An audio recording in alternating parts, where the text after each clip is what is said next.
Good morning, everyone, and welcome to the Gardener's Corner program. I want to thank you for having me on the show today, and thank you for listening in. I am Michaela Berryhill. I am the Field Crops Extension Agent for Person in Granville County Cooperative Extension. I work with farmers that grow corn, tobacco, soybeans, wheat, and other alternative crops in the county. And I work with them on a variety of issues. I work with them on their fertility, on their disease management, on economics, and making sure that they're able to make money as well as do what they love. So that is just a little bit of my background. Today, I thought that I would start off by giving an update for each of the crops that we've got in the field right now, how those are going. I'll start off with tobacco.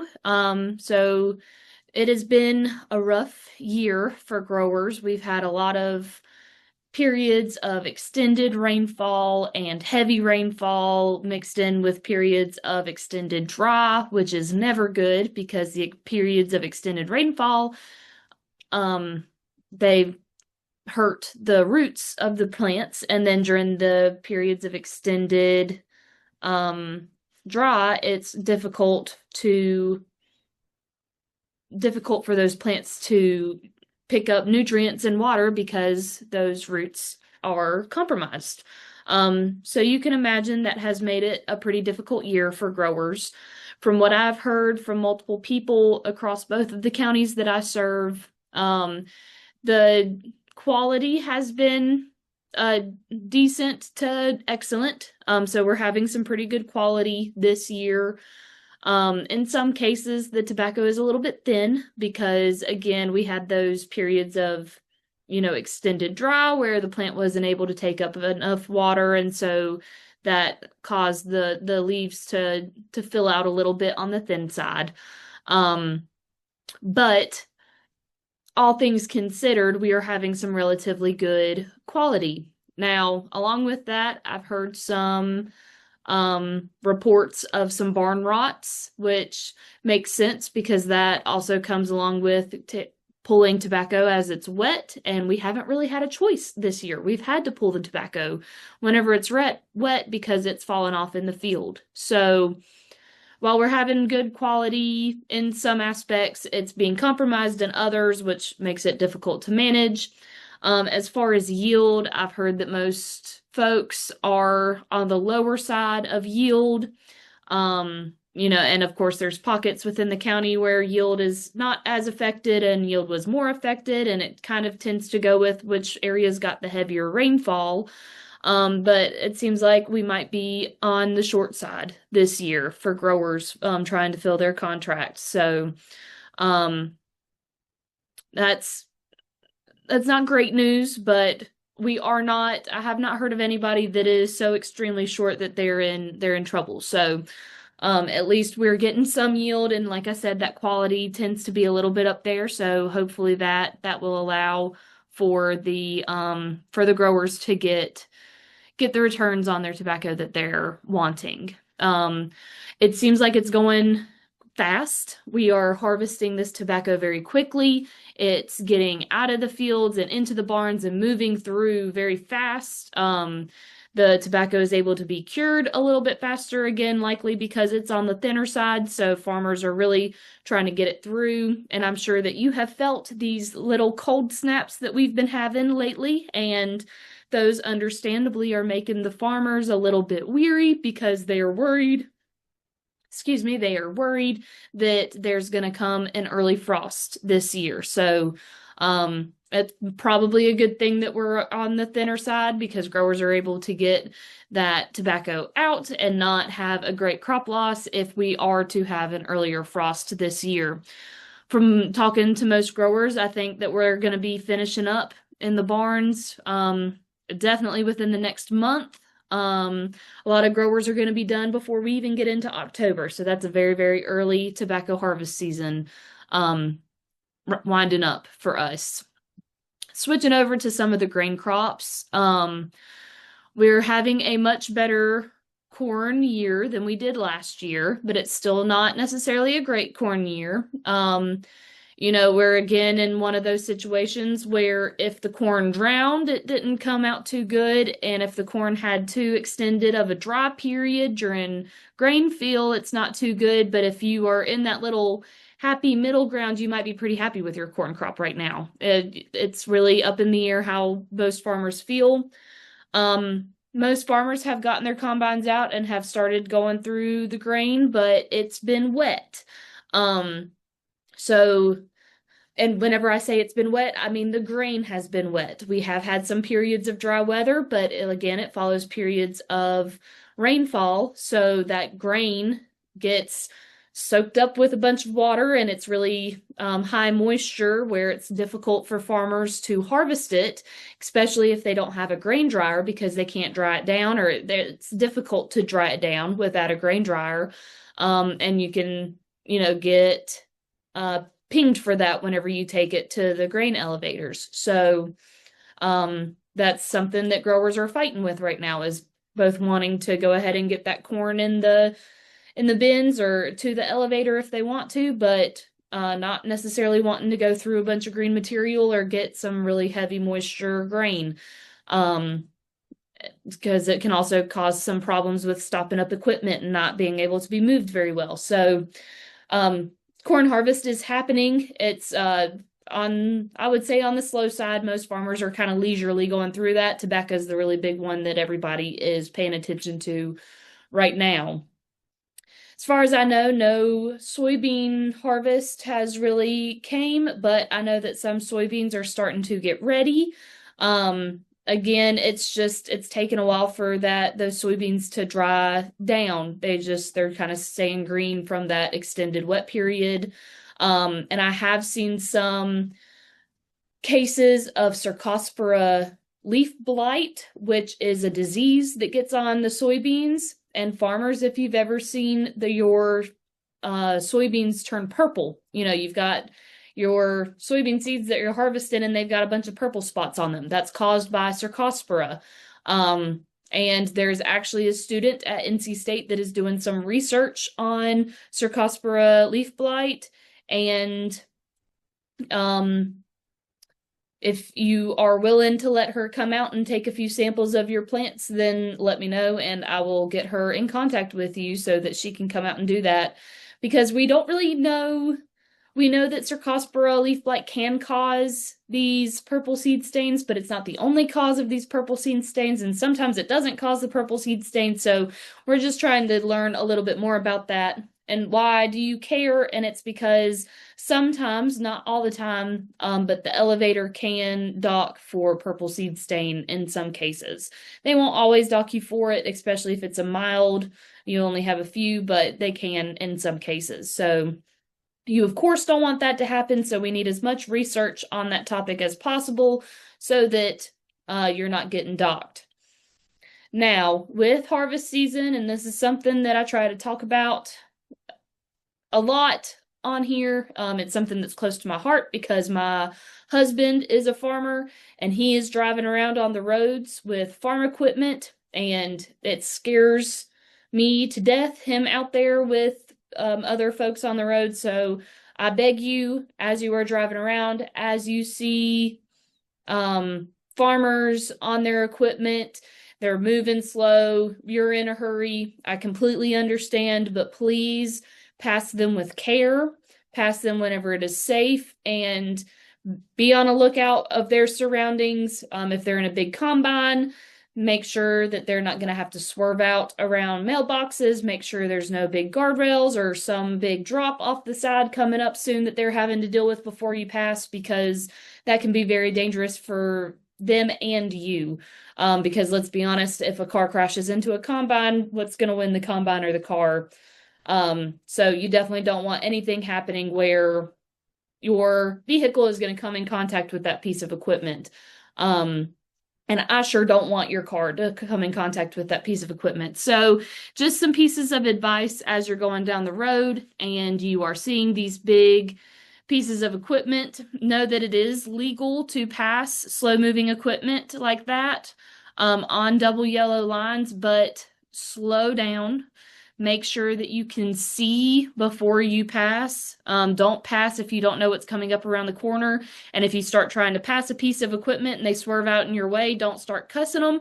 Just know that they are probably protecting you. That farmer can probably see something further down the road and knows that you should not pass him right then. So if he swerves out in front of you, or he knows that he's about to turn and that you shouldn't be trying to pass him at that time. So just if something like that happens, don't get frustrated. Just slow down and wait and see, because they're probably protecting you. And keep in mind that whenever you're coming up on farm equipment, because it is so slow, it is very easy to come up to that farm equipment very, very quickly. And you won't even notice it. Whenever a piece of farm equipment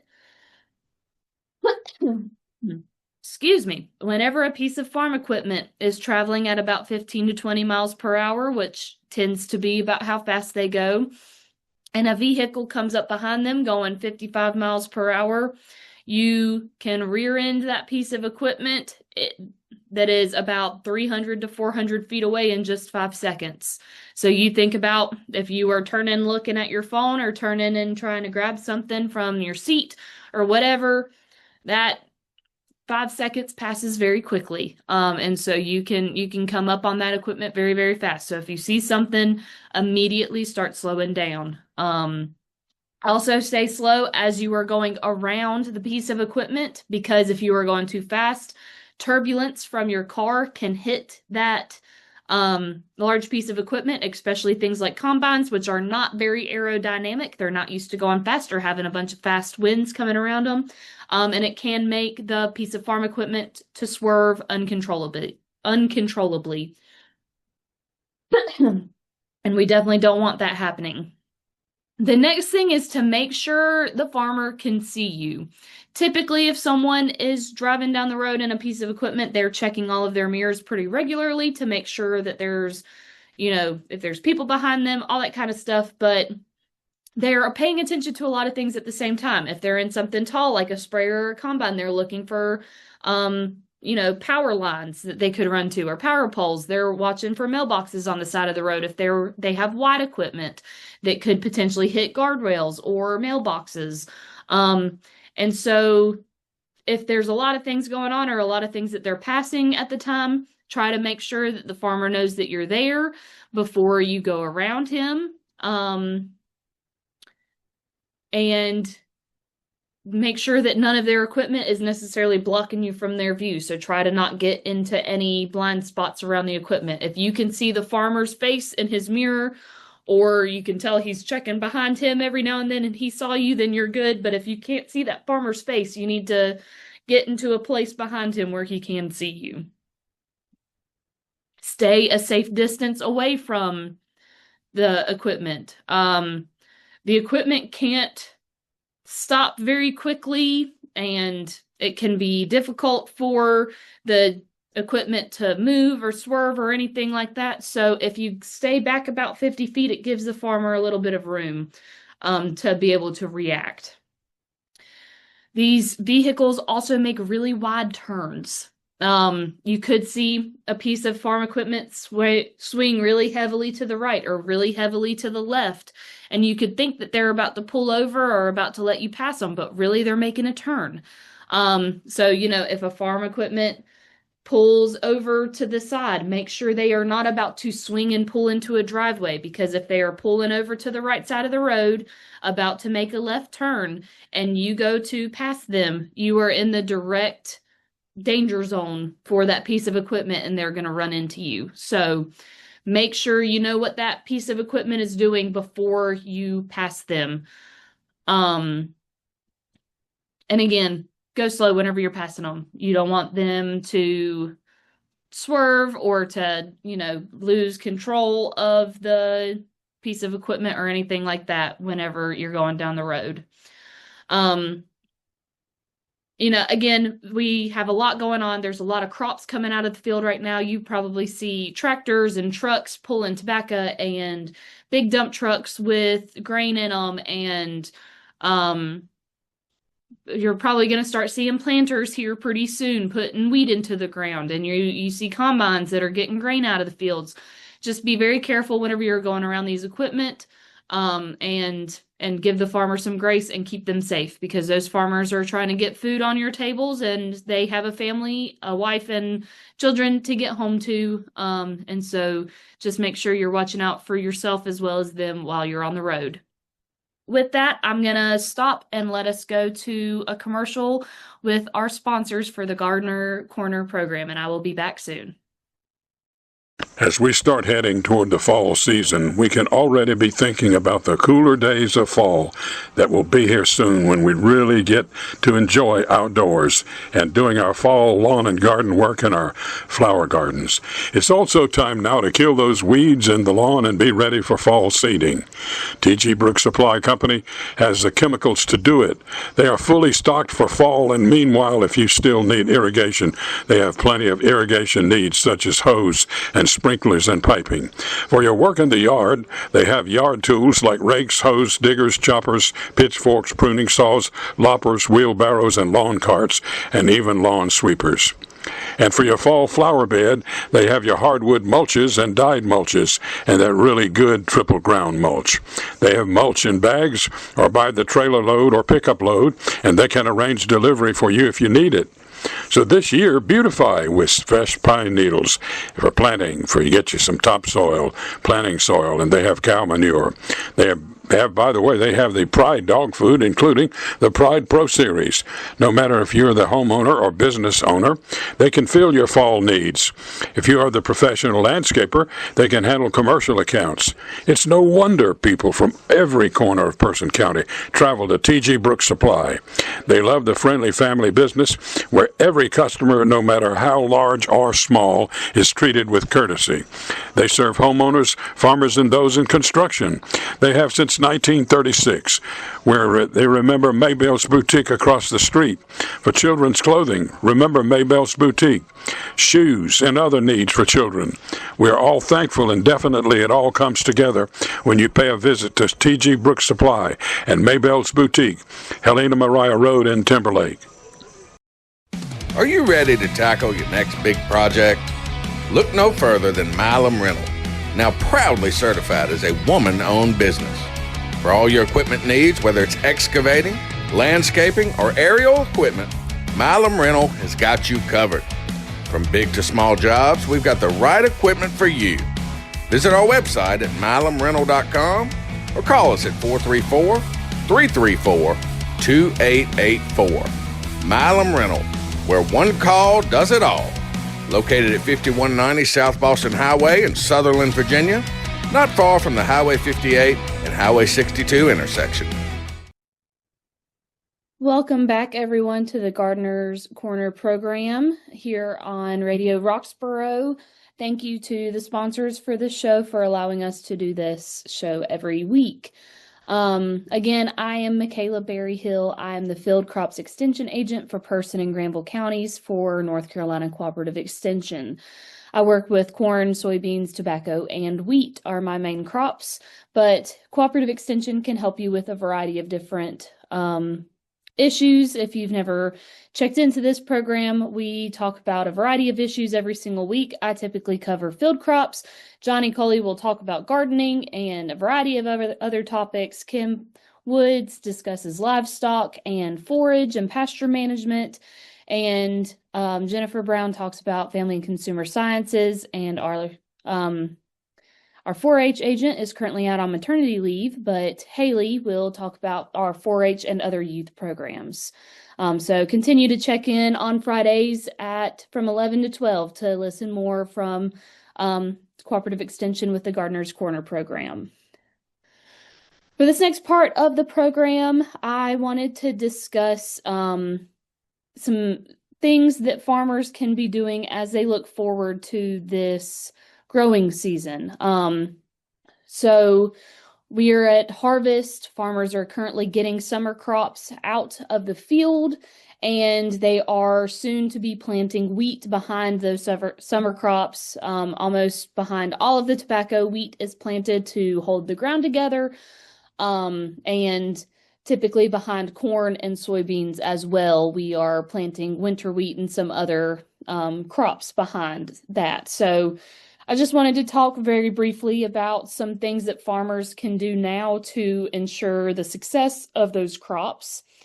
The first thing is variety selection, and it might be a tad bit late to be talking about this because some growers might have already selected their varieties. But if you haven't and you are planning on ordering some seed here soon, there's a few things I want you to keep in mind. The first thing is disease resistance. So we don't have major disease issues in wheat, but we do have them occasionally. This past season, we had a very bad head scab issue, which is a disease that comes onto the wheat after it is headed. And after it flowers, actually, it's a fungus that gets on the seed head and causes what's called fusarium head blight. We call it head scab just for short. And what this disease does is, number one, it causes the kernels to shrivel up and to not be viable. And it also puts a toxin in the kernels, which we do not want. We measure this toxin with DAWN, which is a laboratory measurement to see how much of this toxin is in the wheat. And it can cause some major issues for farmers because flour mills will not take wheat that has a very, very low amount of that fusarium of the DAWN. It's called a vomitoxin is what it's testing for.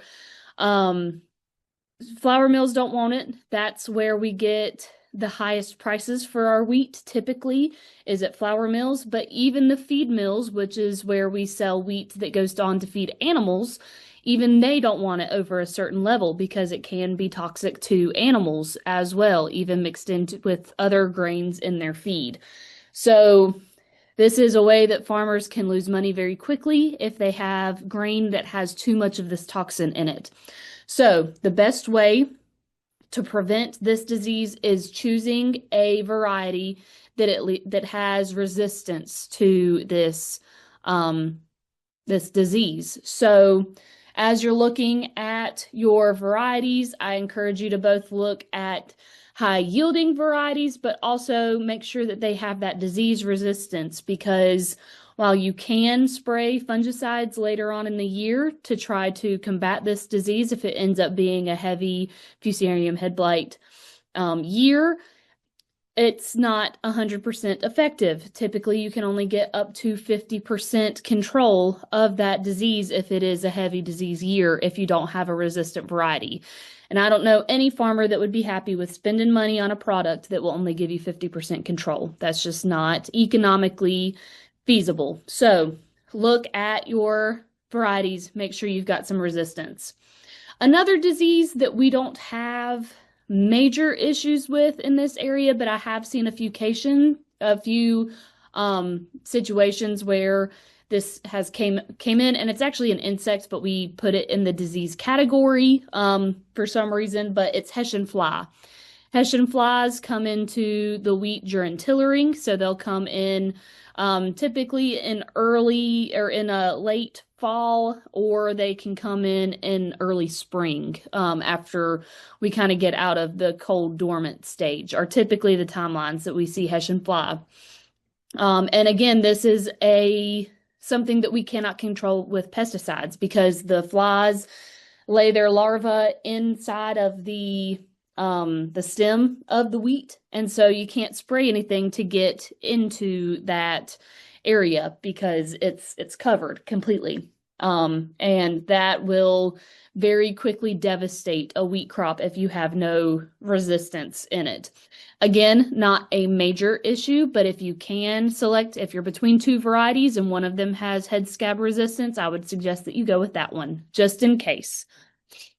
The next thing I want you to think about is your heading timing. So that is how quickly your wheat, as it's growing, it will put on a head. And I typically suggest for growers to at least have 2 different varieties that they are putting on their farm. And the reason for that is because some varieties perform better than others in specific years. You might have one set of varieties doing very good one year and the other set is not doing good, and then the next year it can flip-flop, and we can't predict that. I don't have a glass ball. If one of you has a glass ball, I would love to see it because it's something that I would love to look at, but we don't know what the year is going to bring. So do 2 varieties and choose varieties with different heading times.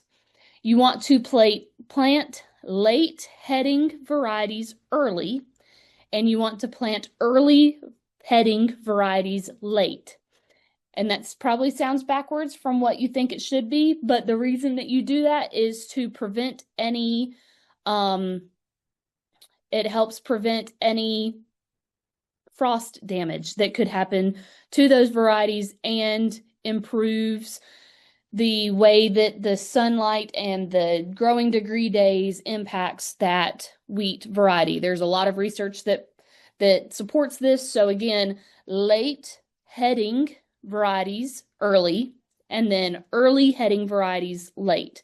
So if you get 2 different varieties, I suggest that you have 2 different heading timings and put the later heading variety, start out with that, and then switch over to the other variety as you get through your planting season.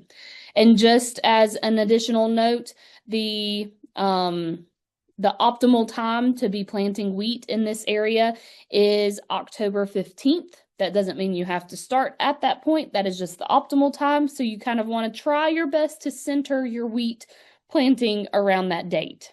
Just something to keep in mind. And you can plant wheat very late. It's not necessarily recommended to be planting wheat after Thanksgiving, but you can. If you are, definitely make sure you're having a very early heading variety, number 1.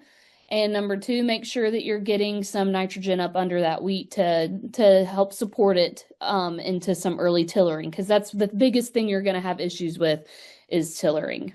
The next thing I want you to be thinking about is herbicide applications. We have some research data that shows that an early season herbicide application of peroxysulfone or carfentrazone, or a combination of the 2, and that would be a product called Anthem Flex, but there's plenty of other brand names that you can get that have those two chemistries in it, but Anthem Flex is the most common one. If you spray that in early season, you're going to have a yield increase, and that is because a lot of the grass weeds that we have in wheat are very difficult to control once they come up. So things like ryegrass. Much of the ryegrass that we have is resistant to a lot of our post-emergent herbicides that we utilize in wheat to control other grasses. So getting this Anthem Flex or another brand name application on there quickly is very important. The recommendation for fertilization is to get 30 pounds of nitrogen on the wheat at planting. There is evidence that there is a 15 pounds of nitrogen per acre credit for wheat after soybeans, but in wet years, that tends to not be the case because we've had too much water and it's washed away any of that nitrogen that the soybeans could have accumulated over the year. And we've had a very wet summer. So just keep that in mind, that you could put that 15 pounds per acre credit towards your nitrogen application, but you might not have that extra 15 pounds. But it is highly recommended to get that 30 pounds up front so that you encourage tillering early on, because the more tillers you have, the more heads you have, the more yield you have. So you have to start early. And just a reminder, as you're looking towards top dress, look sooner than you think. You want it once you start seeing your wheat stand up, that's whenever you need to be having that top dress application out there. You don't want it out too much sooner because you could have a rainfall event that would prevent the wheat from having access to that nitrogen right whenever it needs it, but you definitely don't want it to be too late, because after GS30, which is when the growing point in the wheat starts shooting up the stem, our nitrogen uptake tanks. The plant quits taking up nitrogen and it just moves it around within the plant. So you need to get that nitrogen out before that time. So if you start seeing your wheat, your earliest planted wheat standing up, get your sprayer, your spreader, however you're putting it out, get it ready and get it out in the field as soon as you possibly can. That's all I have on wheat. I just wanted to say a few comments on that. Um, Now, I also want to talk a little bit about summer crops. And I know we're harvesting those summer crops, so you might wonder why I'm wanting to talk about that now, but it's because there are some seed cost savings that you can look into for the amount of seed that you get and the types of seed that you get that some farmers need to go ahead and be thinking about because some folks order their seeds before the end of the calendar year because some seed sales folks will offer seed at a discounted rate if you buy it before the calendar ends. So as you're thinking about what seeds you're going to do next year, if you have a rainy day in the office where you can't be out harvesting anything or spraying anything, then I would encourage you to think about these things for your seed next year. Seed is the most expensive input for soybeans and the second most expensive input for corn after fertilizer. So this is a major place where you could be saving some money if you put some big cost thought into it. Another thing is that in the last 20 years, soybean seed costs have more than doubled. It was $32.20 per acre in 2006, and now it is $75.34 per acre. That's what we're shooting for next year. So that is a significant increase. I believe that corn has almost tripled in the same amount of time. So we're looking at very, very high costs compared to years past. So this is something that needs to really be honed in for your operation for success, for economic success. Some of tips that I just wanted to mention is number one is reset your rates. If you're using the same seed ratings that you've been using for the past 20 years, the genetics have improved in crops over the years. Conditions are different. There's a lot of things that have changed. So the rates could be altered a little bit and potentially lowered because we're getting to this genetic ability where less is more and you can put less seed out but still get more out of the crop.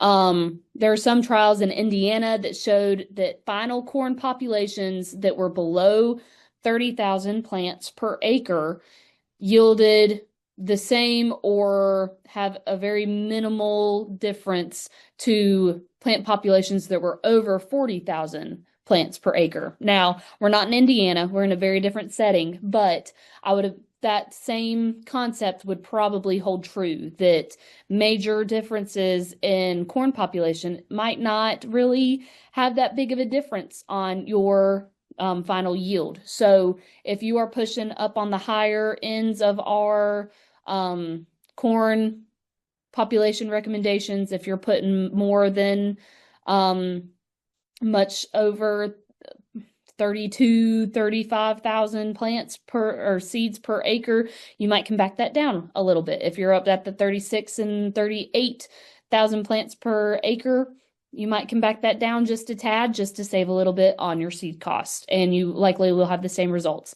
Don't take my word for it. I recommend that you do that with a portion of your acres, maybe plant one half of a field a little bit lower than the other half, and then compare your yields at the end of the season. I encourage farmers to do their own on-farm trials to test that theory just to see how it goes, and it could save you a little bit of money in the future.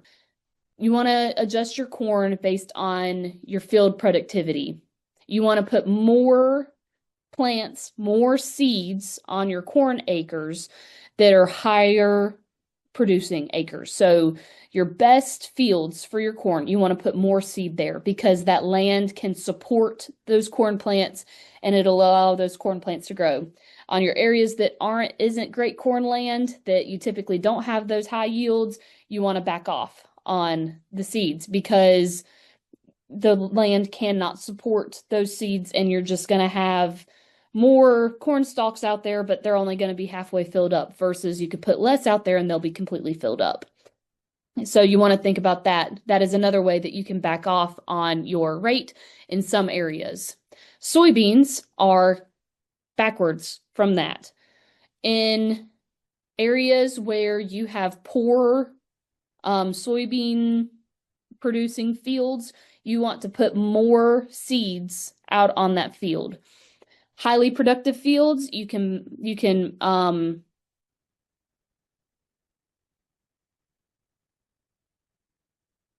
back off on your population on those higher productive fields, because soybeans are able to compensate very well for having low productivity, high productivity. So they're a little bit easier to regulate what's going on in those fields. So again, you want to plant lower populations in your higher productive field and higher populations in your lower productive fields. Just remember that corn and soybeans are kind of flip-flopped like that. And again, that's just a way that you can cut your rates just a little bit. One thing to think about for soybeans is deer will, of course, impact this significantly. So obviously in areas where you can drive by and see about 20 to 40 deer out in the field at night, you're going to need to up those populations of those soybean plants so that they can survive that browsing by those deer. It's just a sad reality of where we live. We have a lot of deer problems. Another thing that I want you to think about is your traits that you're getting in your seed.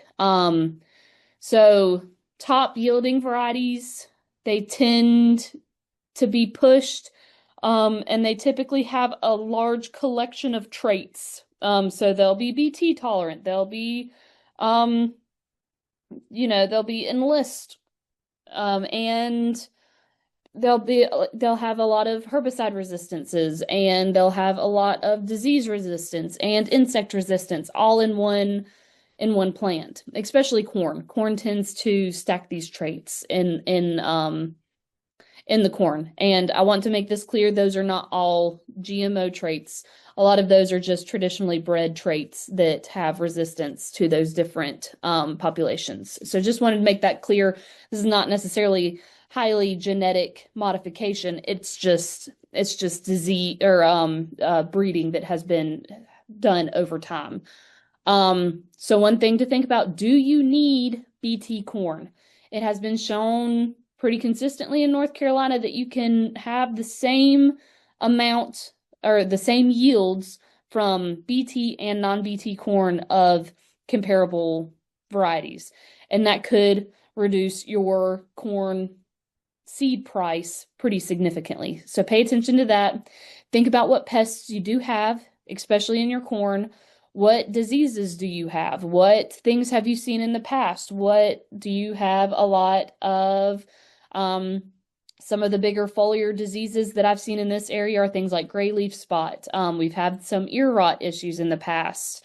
And there are some places that we can get some earworm pressure, but we don't typically see that very much in this area. So, and that'll differ between farms, and you've probably seen it. So take a look at what issues you've seen and what traits you need. And if you don't need them, you could get a variety that doesn't have that trait in there, just to back off on that cost just a little bit.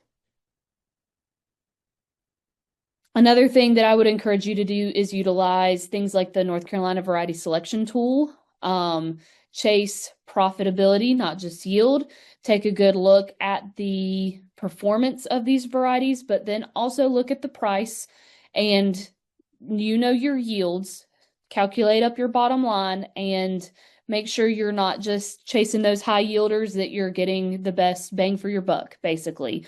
We're at a sad reality where prices are not the greatest, and so we've got to survive. We've got to do what we can to get through this next season. So with that, I'm going to let us go and hear from some of our sponsors again, and I will be right back. Sandling Golf Cars and Trailers is located 613 Lewis Street in Oxford. Open for business weekdays 8 to 5, Saturdays 9 till 1. Call 1-800-221-9267 or 919-693-4639 4626. Al, Hillary, and Will, there to serve you with all of your golf car needs. They have Club Car, E-Z-GO, and Yamaha units. If you're wanting a gasoline or an electric golf car, they have them at Sandling Golf Cars and Trailers. Trojan batteries, parts, and repair service. Thinking about a new grill? Check out the Wilmington Grills at Sandling Golf Cars and Trailers. Speaking of trailers, they have utility, dump, enclosed, stock, and equipment trailers. That's Sandling Golf Cars and Trailers in Oxford, 919-693-4626, toll free 1-800-221-9267. Sandling Golf Cars and Trailers. Do you have those annoying potholes in your driveway? Need some driveway regrading? Or maybe you just need some new gravel? Give JT Allison a call. Jody has been in business for over 25 years, specializing in driveway grading and hauling gravel. He also does all types of small tractor work and some backhoe and bush hogging work. Jody strives to do a top-notch job and to make sure that you, the customer, is always happy. Whether it's a small job or a big job, we have multiple truck sizes to accommodate your needs. Here at JT Allison, we appreciate your business. Check us out on Facebook at JT Allison LLC or give us a call at 336-583-6250. Jody and Kim Allison. We are rocking the county one load at a time. All right, everybody, welcome back to the Gardener's Corner program here on Radio Roxborough. I'm Michaela Berryhill, and I am the host of this program today.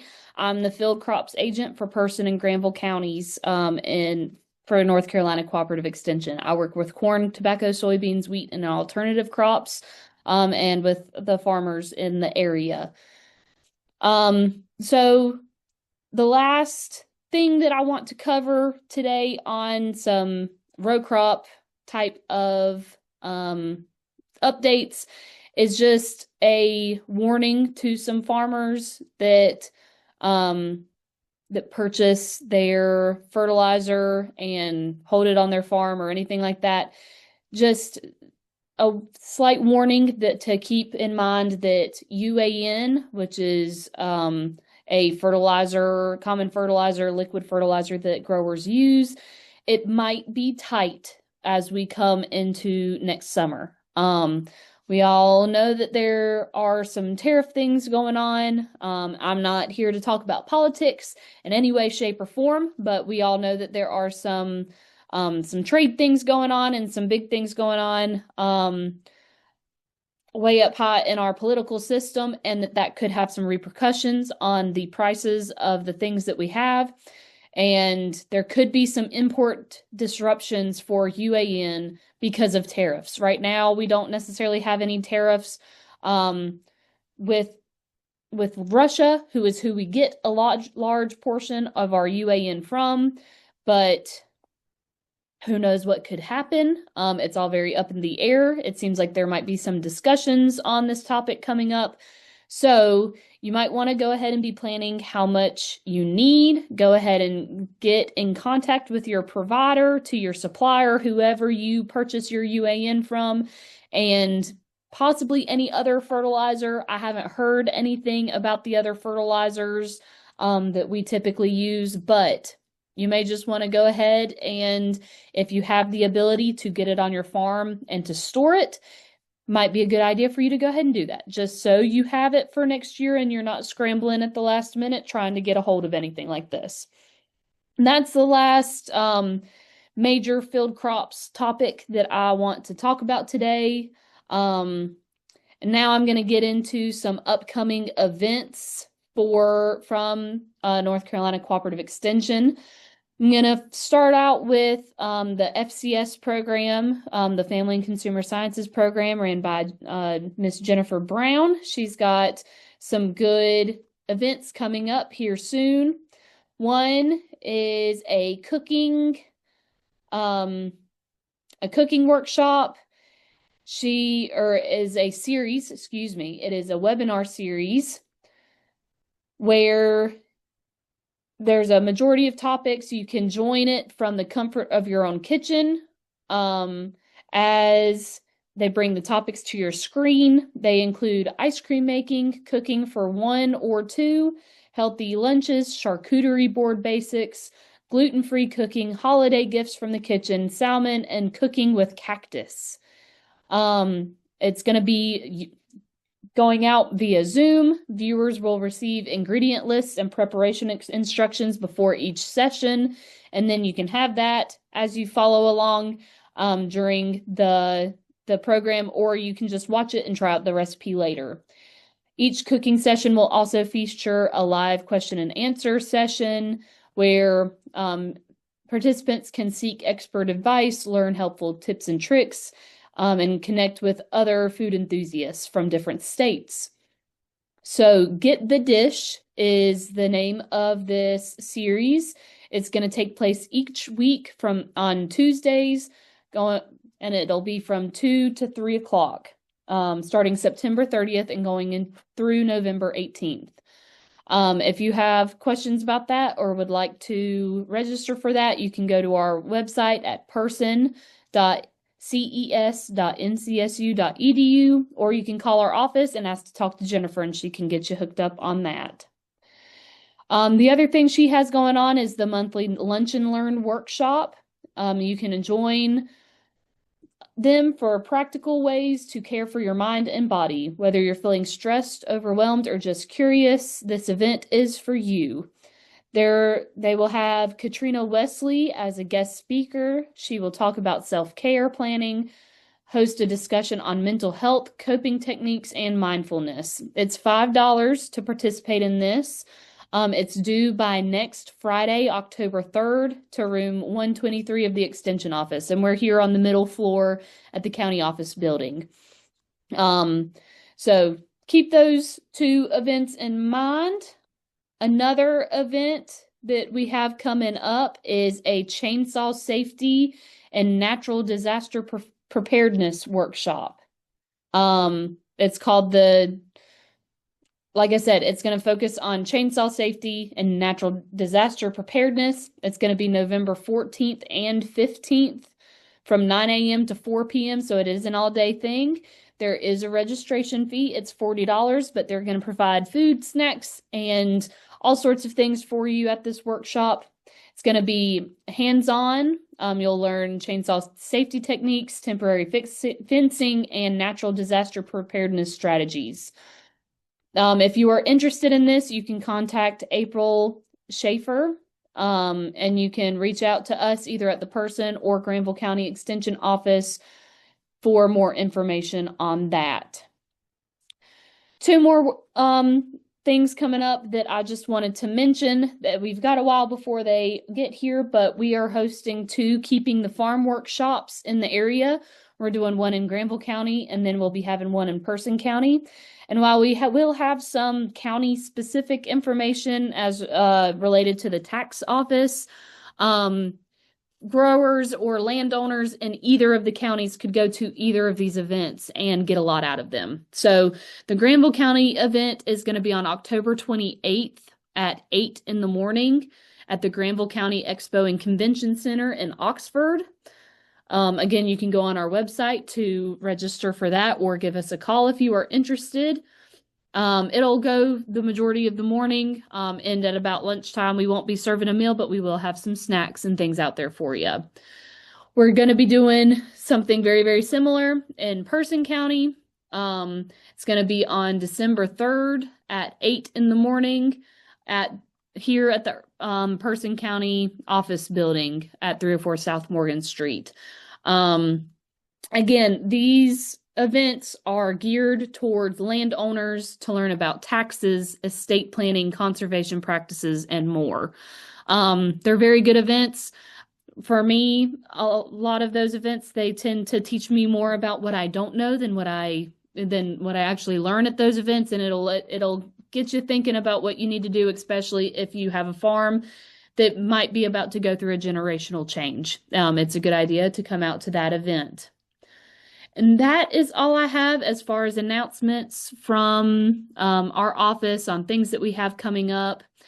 I do want to say this is going to be my last time doing a Gardener's Corner program for Cooperative Extension. I've accepted a position with industry that is going to be starting on October 1st. So my last day with the county is September 30th. I've had a wonderful time working with the wonderful people in person in Granville County. I enjoy this job very much. I just recently had a baby, and this new position is going to allow me to stay home with her more often, and to spend some more time with my family. So that's something that's very important to me. And as much as I hate it, I will be leaving. So thank you all for your kindness while I've been in this position. I thank Radio Roxborough for their partnership and wish luck to the next person that gets in this position. But we will have support for you with Cooperative Extension, so you row crop growers, don't hesitate to call the office. Even if you do have questions, we will still get you taken care of, even with me not in the office.